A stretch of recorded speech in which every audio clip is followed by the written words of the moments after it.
Hello, good game. Welcome back, ghouls and goblins. I hope you're all having a magical day. Thanks for supporting the channel as always. Really appreciate it. Spoiler City, you know, same old, same old. We have so many cards to go through. I think 2 more days here, doing the 8th and the 9th of September. Then we're all caught up. This is great news. And of course, we're busting out those starter decks as well that you can complete through the color challenge, upgrading them with all the other mythics and rares that you'll find within the other decks that you're unlocking, which is pretty cool. You know, adjusting some commons and uncommons just so you've got the best new player experience that you can possibly get within the game. And those are all centrally located within a playlist, which is really easy. So with that out of the way, like I said, Spoiler City today. Make sure to support the channel. Thumbs up, comments, subscriptions, so you can see other cool content just like this, right? Of course, you can even potentially become a Patreon if you're really excited about supporting the channel, and I appreciate all of our current Patreons, right? So thank you, thank you, thank you. Let's get into it.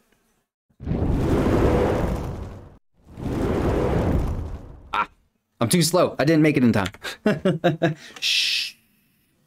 Don't tell my editor. So this is September's...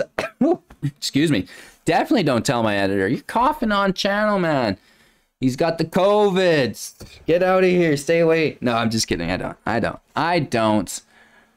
We just got a little frog skis going on. So first off, we've got ourselves a little bit of a, you know, Simic Daybound, Nightbound. Interesting. Typically, we've seen the one colors, or no, I think we've seen some Gruul ones too, but not ever the opposing sides being opposite, which is interesting. Not that you need green mana to cast this werewolf. You really still only need the blue, but just something that I'm noticing here.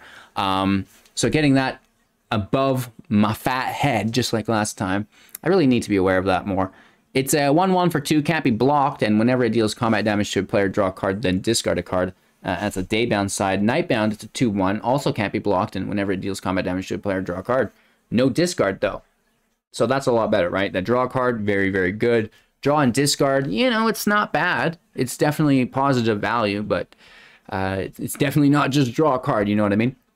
We have the Splendor, and this is an enchantment for 4. When it enters the battlefield, note your life total. And at the beginning of your upkeep, draw a card if your life total is greater than or equal to the last noted life total of the Splendor. Then note your life total again. Whenever you cast a white spell, you gain 1 life. Oh, dog! Now that will need removal. Stuffed Bear for 2, an artifact. We can pay 2, have it become a 4/4 artifact creature until the end of turn. Sure, whatever. We have the Disciple of the Drowned for 5 as a 3/4. Spells can't be countered. Wow, okay, so, you know, in general, spells can't be countered. Your spells, my spells. Holy Toledo. Each instant and sorcery card in your graveyard has flashback. That's just great. And the flashback cost is equal to that card's mana cost. So it's not even increased by anything. It's just equal. Just get out of here, man. This is like a pretty good card, I think. That's like, that's a thing. For shizzle my nizzle. Bird Admirer and Wing Shredder. Daybound is a 1/4 with reach. Nightbound is a 3/5 with reach. Interesting. The Moon Silver Key for 2, artifact. Pay 1, tap it, sacrifice it, search for an artifact card with a mana ability or a basic land card, reveal it, put it into your hand, then shuffle. That's pretty good. That's not that bad. That might see play. The Overslime and Ooze for 3, a 3/3 with trample, and whenever a land is put into your graveyard from anywhere, put a +1/+1 counter on the Overslime, remove 3 counters from it to return it to its owner's hand. Interesting. And then whenever it leaves the battlefield, return up to 3 target land cards from your graveyard to your hand. Very interesting.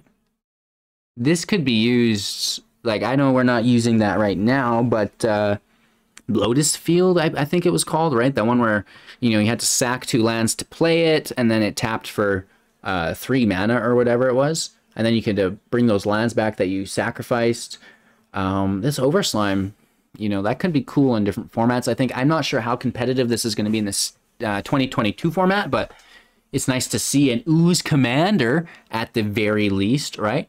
Vadric Astral Archmage for 3, another legendary creature, potentially a commander here, a 1/2, and if it's neither day nor night, it becomes day as it enters the battlefield.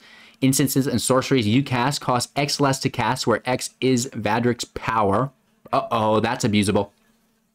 That is super abusable. And whenever day becomes night or night becomes day, put a +1/+1 counter on Vadric. Oh no, that is super duper abusable. We love to see it though, don't we? Into another card here, we've got Outlander Liberator. Pay 1, sacrifice it, destroy target artifact or enchantment. Very, very good on Daybound. Nightbound, the same thing, and whenever it attacks, it has the destroy artifact or enchantment that they control as well, right? So 3/3 that when it attacks, it destroys artifact or enchantment. Really good. Too bad it's not an ETB, and of course, you know, you can always just sacrifice it as well if it does get targeted. So that's interesting. That's not too shabby, in my opinion. Glad we took the time to read it. And we also have the Skaab Wrangler, Human Wizard for 2. Tap 3 untapped creatures you control to tap target creature. Not impressed. Moving on. We've got a lot of moving on to do. Oh, that was the... We already seen that. Let's get out of here. And then we have another here. So... Ludovic, Necro Genius. Whenever it enters the battlefield or attacks, mill a card.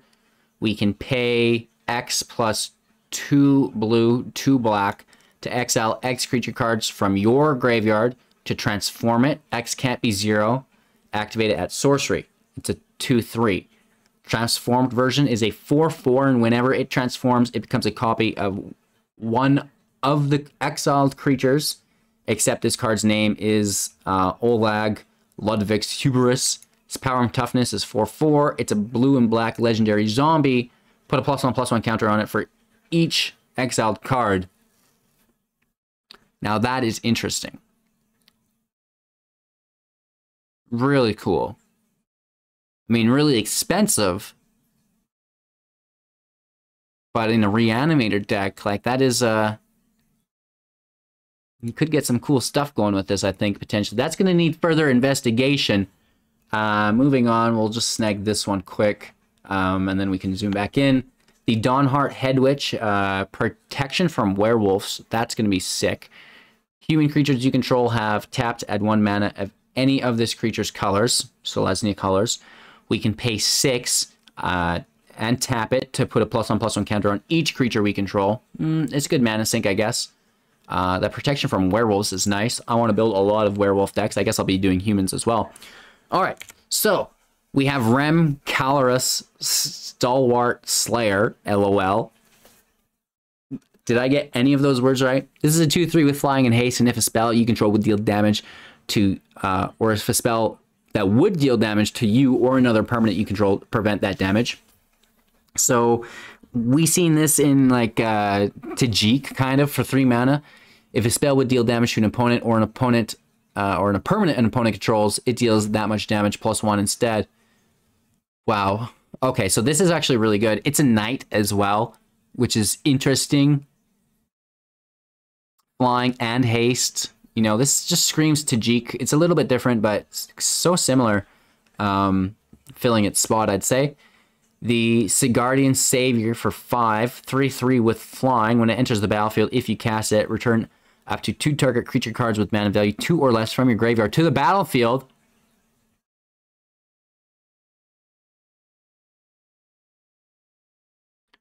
Okay. You know, there's that that spell right now that's like reduce the cost of angels by 2, right? Reduce the cost of your angels by 2. Now you're casting this for 3. You get a 3/3 with flying and 2/2. Like, oh man, this is a good card. This is an absolute heater. We're gonna see this everywhere. Wow. Field of Ruin. You love to see it, right? Tap it, colorless mana, pay 2, tap it, sacrifice it, kill a land. They'll, you know, each of you grab a land back, right? The Exorcism for 2, instant speed, exile target spirit, creature with disturb or enchantment. Interesting. A little bit of enchantment hate, a little bit of spirit hate. That seems so weird. Disturb hate as well. I don't know how viable this will be, but it's interesting. The I see a Teferi. I've not looked at Teferi yet. Don't ruin it. It's a 3/2. When it enters the battlefield, look at the top 3 cards of your library, then put one of them into your hand, the rest into your graveyard for 4. Limidano, Blade Brand for 2. Instant speed. Creature gains Death Touch, draw a card. Not that bad. Eaten Alive for 1. Sorcery as an additional cost to cast it. Sacrifice creature. Or pay 4. Exile target creature or planeswalker. That's pretty good. Jack-o'-lantern for 1. Pay 1. Tap it. Sacrifice it. Exile up to 1 target card from a graveyard. Draw a card. That's decent. Pay 1. Exile it from your graveyard. Add 1 mana of any other color. Or any color, I guess. That's pretty interesting for real. Okay, here it is. Teferi, Who Slows the Sunset. I've been waiting for this for a while. 4 mana, 4 loyalty, +1. Choose up to 1 target artifact, up to 1 target creature, and up to 1 target land. Untap the chosen permanents you control. Tap the chosen permanents you don't control. You gain 2 life. Wow. That's sick. Good thing it's just a +1 though, right? -2, look at the top 3 cards of your library. Put 1 of them into your hand, the rest on the bottom of your library in any order. Fairly decent. -7, you get an emblem with untap all permanents you control during an opponent's untap step.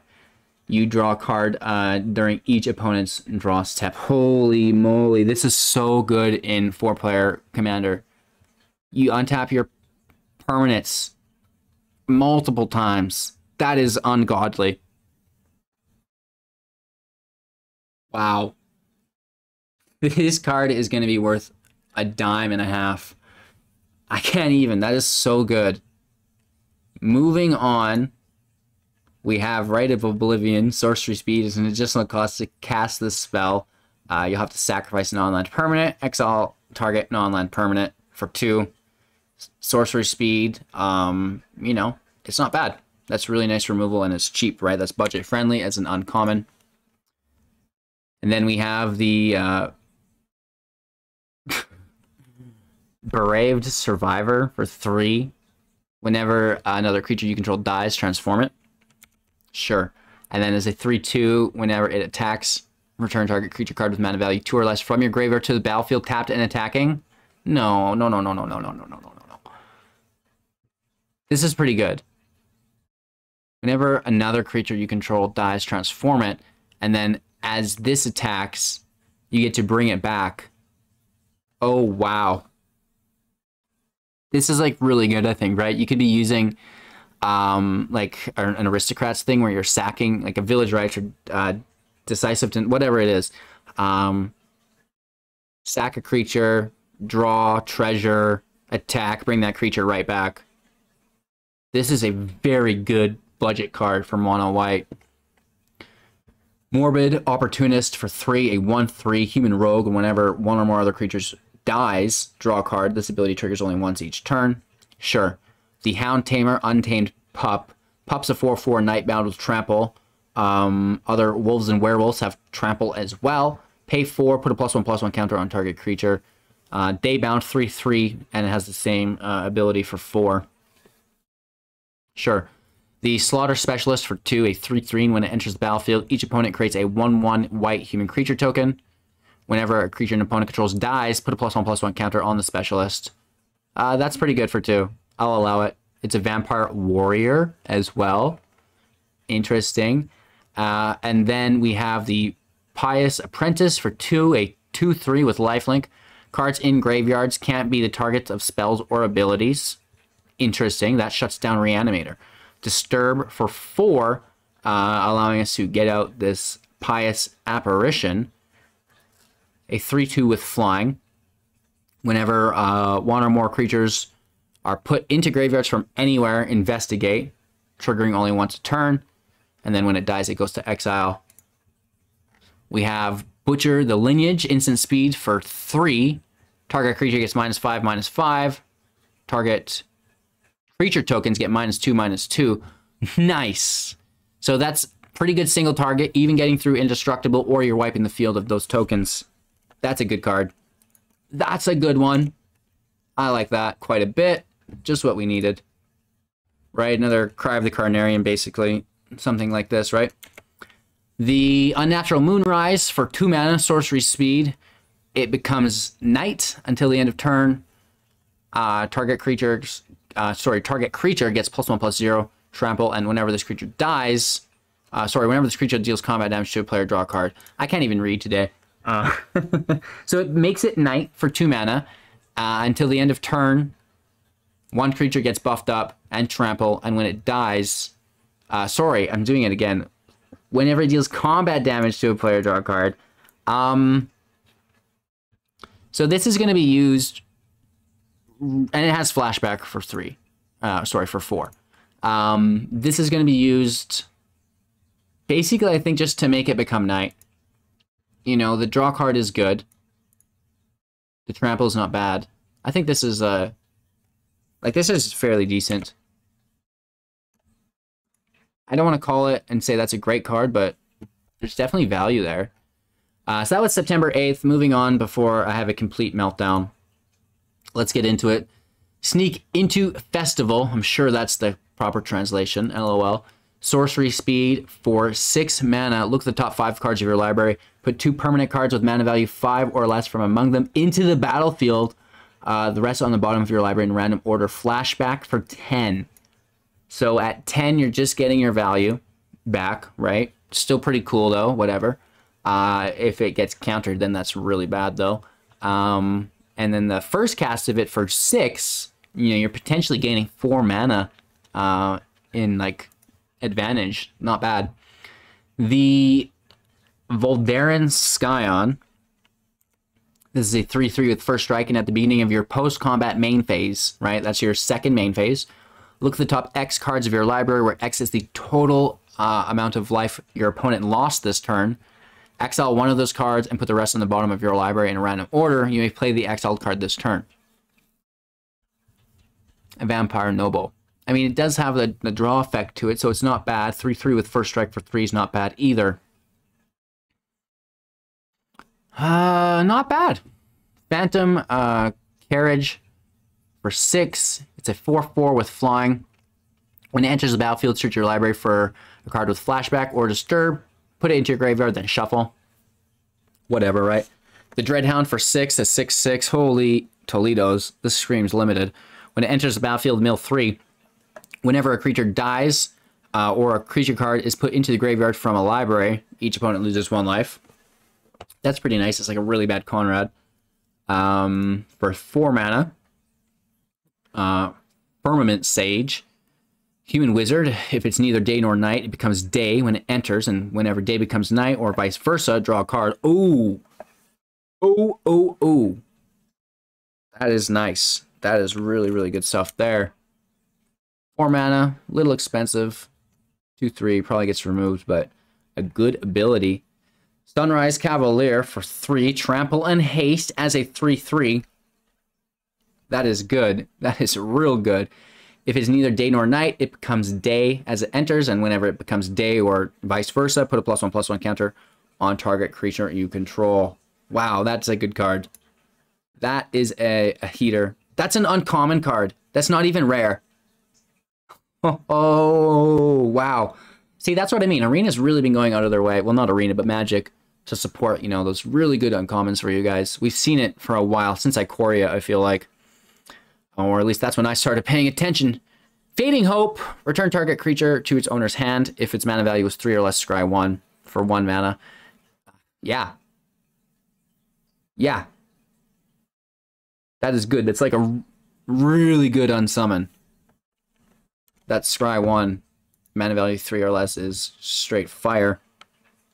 We have the Angel Fire Ignition for 3, sorcery speed. To put 2 +1/+1 counters on target creature. It gains Vigilance, Trample, Lifelink, Indestructible, and Haste until the end of turn. Flashback for 4. Wow. Indestructible, Vigilance, Trample, Lifelink, Haste. I don't know how appropriate Haste is, as it costs 3, but hey, Still really good stuff. And flashback for 4 is pretty deadly as well. So the Angel Fire Ignition is tempting for 3 mana. It truly is. Memory Deluge for 4. Instant speed. Look at the top X cards of your library, where X is the amount of mana spent to cast this spell. Put 2 of them into your hand, the rest on the bottom of your library in a random order. Flashback for 7. Instant speed is really nice, right? You're holding up the counter magic. You're holding up removal. If not, then here, you know, we're gonna get into it, right? We have the Cathartic Pyre for 2 instant speed. Choose 1, 3 damage to creature or planeswalker. Discard 2 cards, then draw that many cards. So yeah, the same kind of thing. Like, you're holding up that mana, you have removal. If not, you can kind of cycle through your deck. The Meat Hook Massacre. This is a legendary enchantment for 2+X. It enters the battlefield. Each creature gets -X until the end of turn. Great. Whenever a creature you control dies, each opponent loses 1 life. And whenever a creature an opponent controlled dies, you gain 1 life. Oh yeah. This is sexy. Like, this is straight up delicious. Weird art. I like the guy in the background cleaving it up.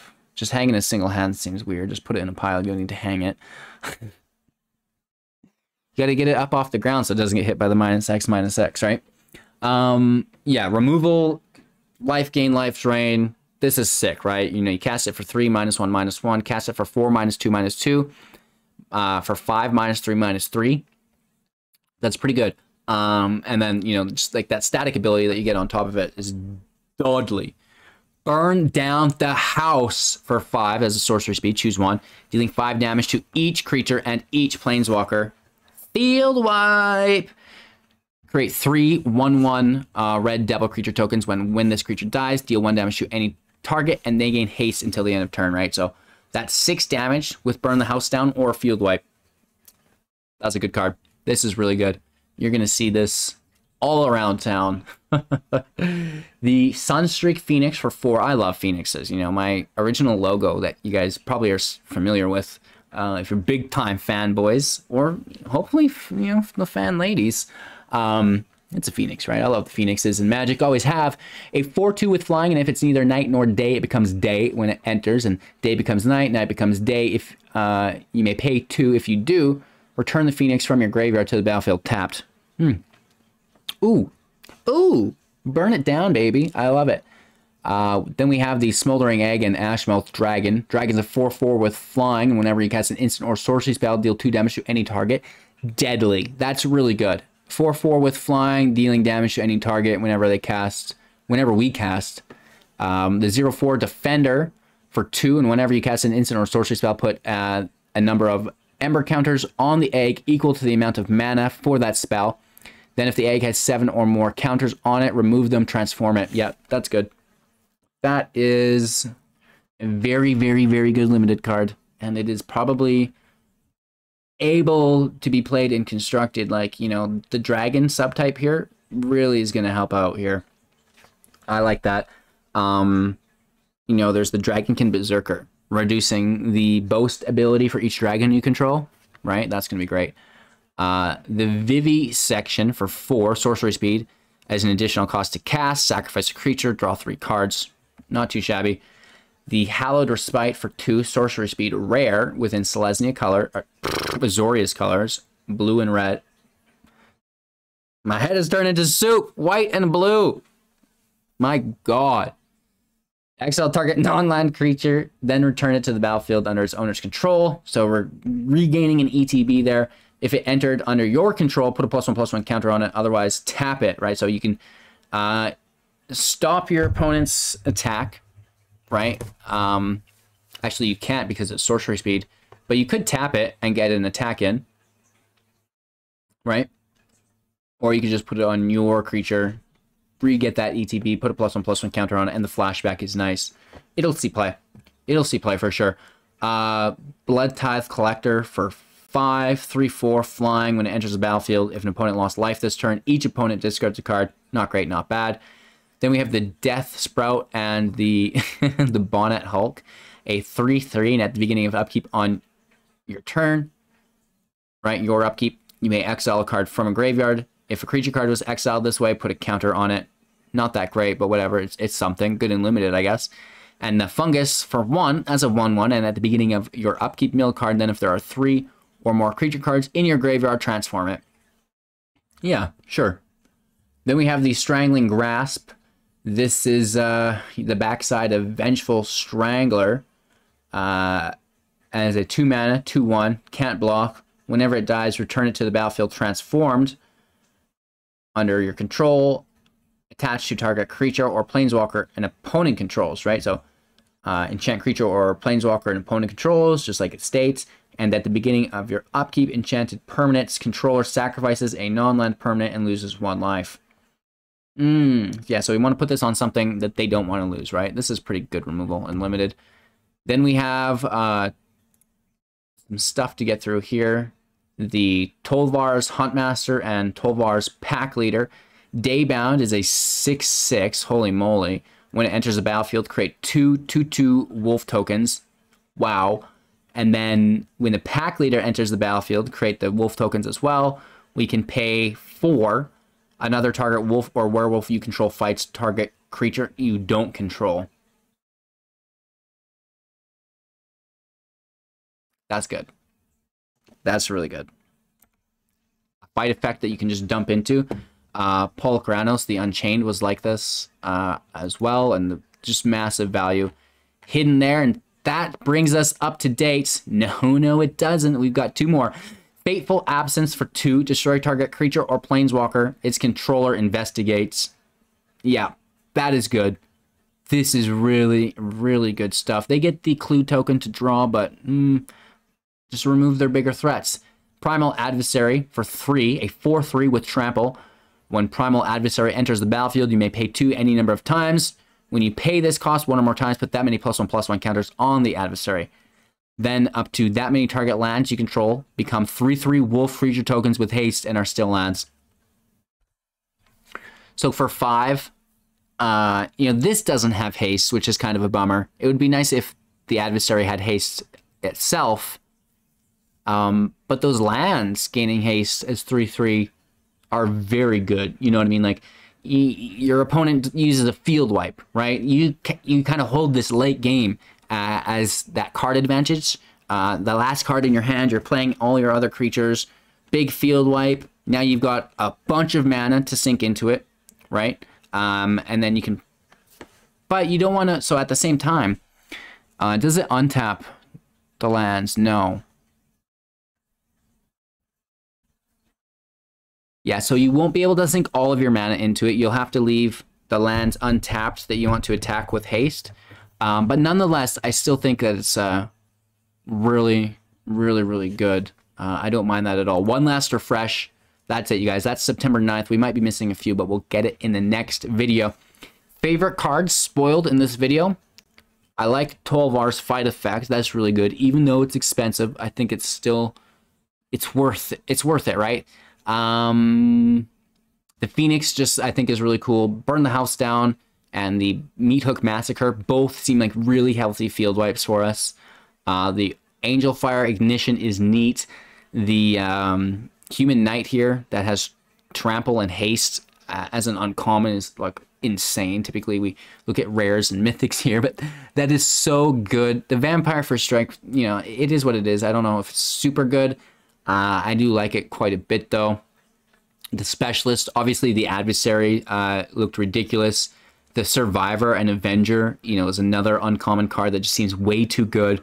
Teferi, without a doubt, is just like, this is going to be good and constructed, and it's going to be so crazy in Commander, just like Professor Onyx was super duper Commander wacky, right? The Savior was really good as well. I think that's going to be like a very powerful card. The Stalwart Slayer is very interesting as well. So, we're seeing a couple really cool cards spoiled within the 8th and the 9th of September. And, I'm really looking forward to the last couple days of spoilers. We're at 209 out of 277. So, there's not much to go. Just a few more, right? So one more spoiler video, and then we're theory crafting, right? And in the meanwhile, we're upgrading all of those free-to-play decks, the starter decks that you unlock through the color wheel or color challenges. So take a look through those. They're all conveniently located within a playlist. and then you just have to support the channel. That's the last thing you have to do, and then you're free to go. I'll dismiss you, right? Thanks for watching, you guys. I really do appreciate it. Like I said, like the video, subscribe to the channel, become a Patreon to support if you want as well. And more importantly, have a magical day, and we'll see you soon in the next.